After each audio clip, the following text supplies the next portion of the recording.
Masalahnya ni bila stok El Body nak sampai kan? Jom. Sekarang El Body dah ada stok tau dekat Jalan Stokis Batu Pahat. So kepada you all yang sebelum ni mencari, tanya-tanya, okey, korang boleh dapatkan di Stokis Jalan Batu Pahat. Okey, apa yang menariknya tentang El Body ni, daripada kanak-kanak seawal 12 tahun dah boleh amalkan tau.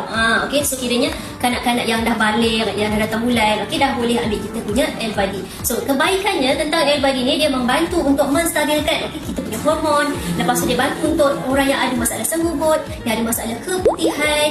Selain itu juga El Body ni sangat bagus untuk mereka yang ada masalah jerawat hormon, emosi tak stabil, selalu stres. So dia bantu untuk mengimbangi kita punya hormon dalam badan. Okay, cara pengambilannya mudah sahaja. You all hanya amalkan 2 sudu sehari bersamaan 15 ml sebelum makan. Bukan itu saja, kalau you all nak bancuh dalam air pun boleh bersamaan 2 sudu makan 200 ml air. So kepada anak-anak muda remaja yang nak menjaga kecantikan dalaman serta luaran, so korang dah boleh amalkan kita punya El Body setiap hari. Nak dapatkan kat mana?